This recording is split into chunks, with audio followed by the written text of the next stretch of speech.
Stand and Deliver takes place this Saturday in St. Louis, Missouri at the Factory at the District. This is the biggest NXT show of the year, and it's the first time that Stand and Deliver will not be part of WrestleMania week. Every single other show that took place, the previous five, all were at least during WrestleMania. The first one in 2021 was the week of WrestleMania. That was due to COVID restrictions. That actually took place in the Performance Center. WrestleMania that year took place in Tampa, but it was still the week. And then the following year took place on Dallas, the Saturday before Night 1 of WrestleMania 38. Then the next year, the Saturday during the day before WrestleMania 39. Then the following year, the Saturday before WrestleMania 40. And then last year was the Saturday before WrestleMania 41. So every single time it's during WrestleMania week, and I think NXT's become a staple of WrestleMania week. It started back all the way in 2016 when they did their first ever takeover during WrestleMania week, and the only exception there wasn't an NXT show was the COVID year in 2020, but an NXT show was actually scheduled for that year, but a takeover show actually, but everything of course changed. It's just it's kind of disappointing NXT is not a part of WrestleMania this year. And I thought they would at least do an NXT show on the Tuesday, at least do that from Las Vegas. From what I've heard, that's not even confirmed. It doesn't look like that's going to happen. There's been really no indication that we're going to even have an NXT show during WrestleMania. And it's the first year, I think, I don't know how long since NXT has not at least had a presence. They've done NXT matches during WrestleMania week. It is disappointing, but I think part of it could be to NXT's poor ticket sales. Whenever they leave the PC, they don't do well.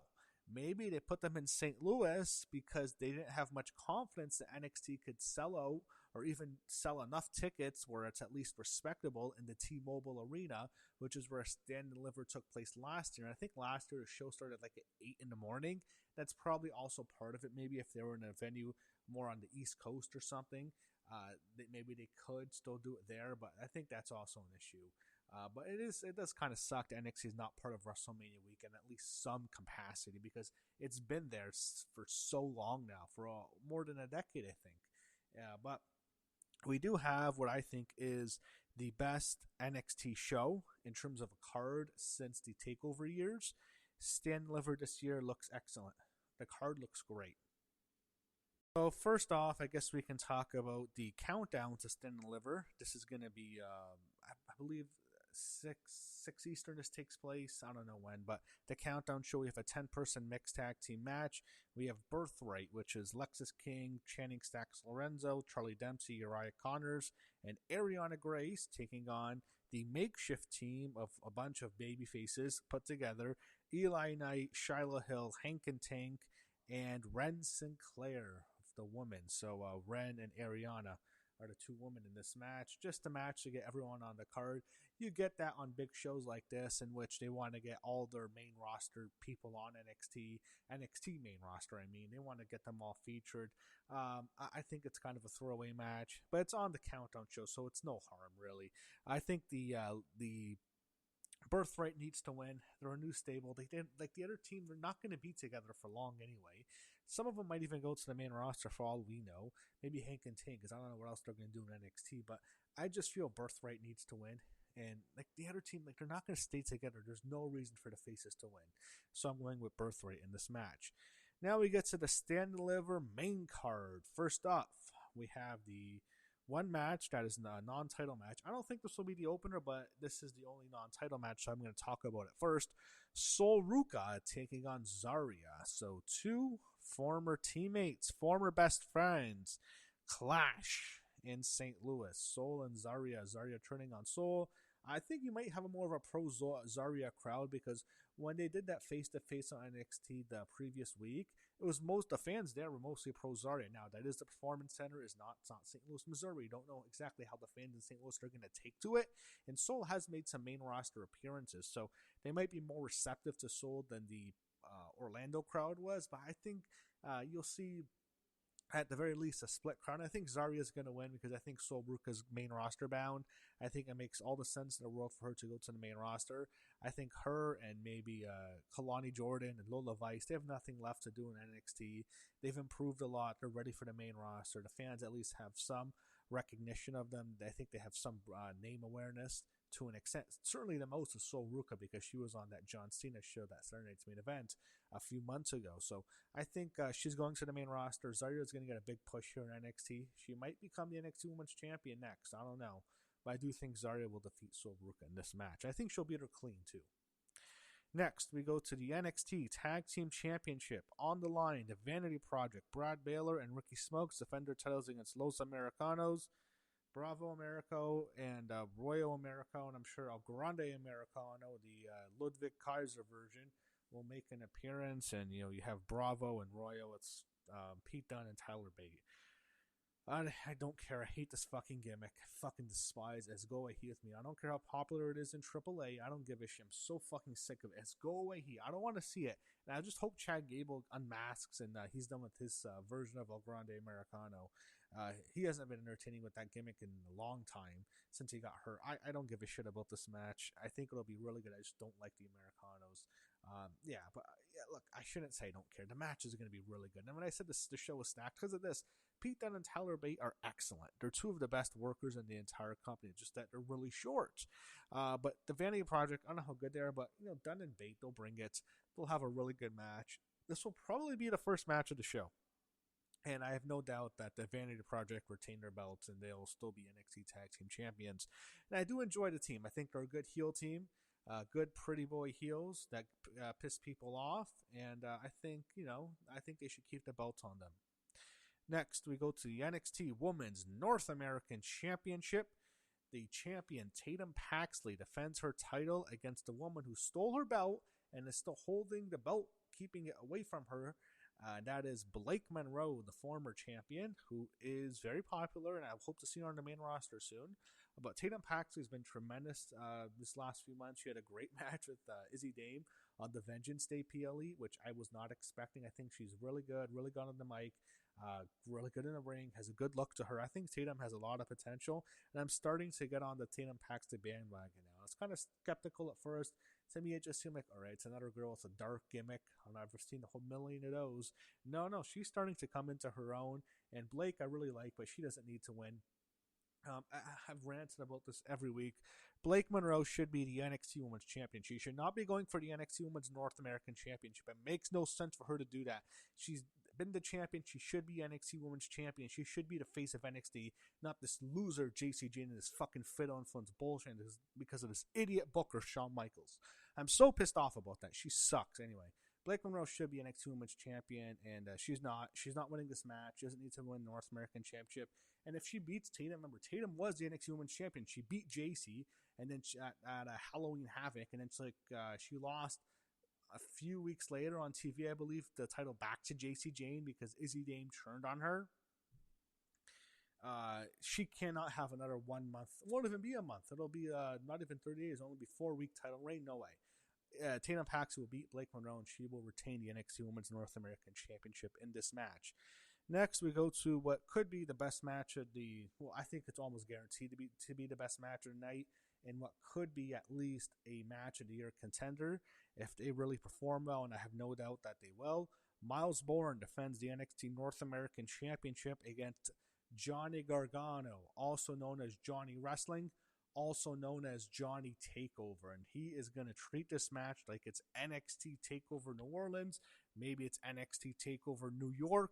He is going to go all out here, and that promo he cut on Myles Borne, I actually got goosebumps because it almost makes you feel like he might be gone here. He might join his friend Tommaso Ciampa in AEW, and he might just think, I'm going all out. I'm going to show these fuckers how good I am. They won't push me because I'm sure he has the worst gimmick on television right now on SmackDown with the fucking planking gimmick. He's planking in the year 2026, but we're getting Johnny Wrestling in this match.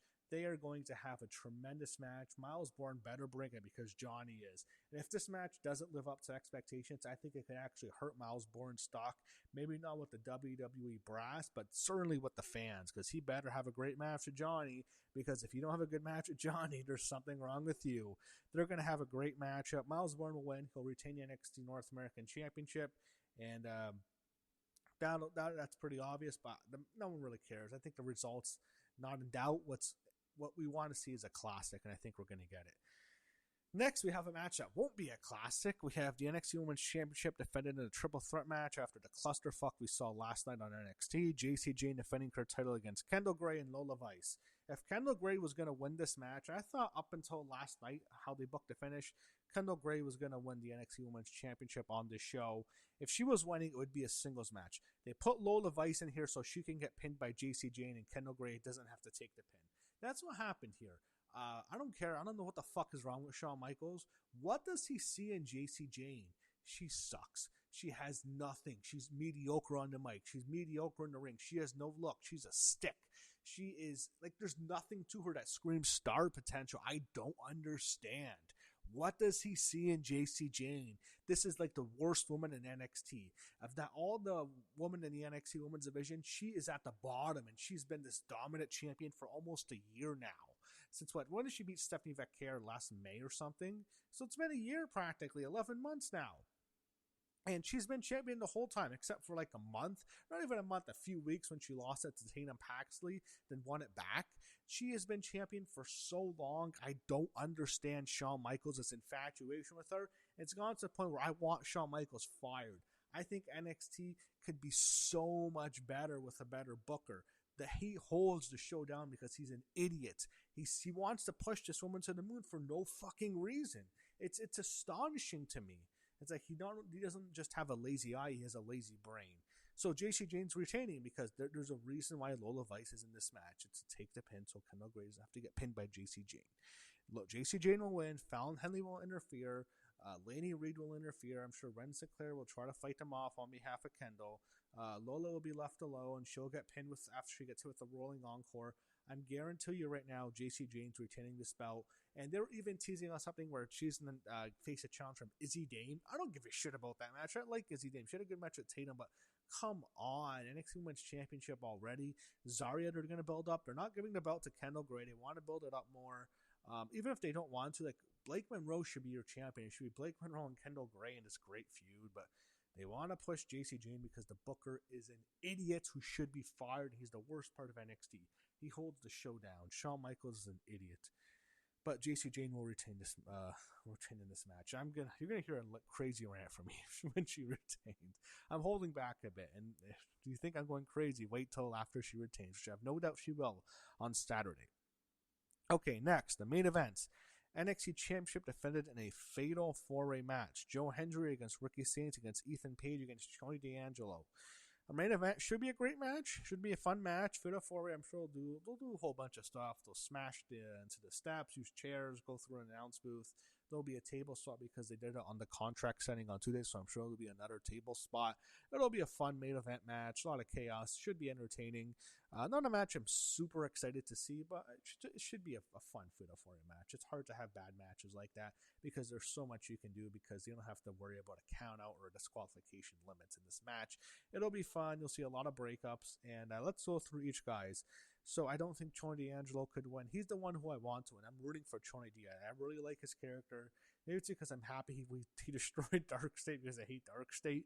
But I'm getting into Tony D'Angelo's new character. I'd like to see him win. I think it'd be a cool moment, but I don't see it happening.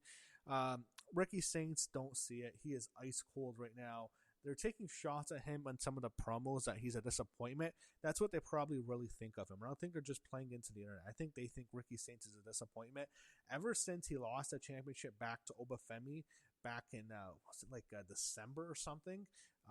Was it when he lose it back at a Deadline? He's been awful. He's just done nothing. He's had this partnership with Ethan Page, and last year they were trying to kill each other. Then Ethan Page give him a Razor's Edge off the stage or something through 2 tables. Now they're good friends. He's been awful in this gimmick, and he should not win. No one wants to see him win. He's ice cold. He's not winning. one of two guys is going to win. It's either Ethan Page, which I think he has a decent chance to win. I don't think he's going to win, though, but I think he will be NXT champion again. He's been champion once. I think he did win it in a Fatal 4-Way or a Triple Threat. I forget exactly how, but then he lost it back to Trick Williams. It was a brief title reign, but he was NXT champion at least once. Ethan Page, I just don't see it right now. I think he'll get it. He could get it if they want to stay on NXT, unless they're going to bring him up to the roster soon, but I could see it. I just don't see it. I know. See it, don't see it, I know. But I don't think he's going to win this match. He could, though. If anyone but champions are going to win, it's going to be Ethan Page. So, most likely, I'd put Tony D'Angelo.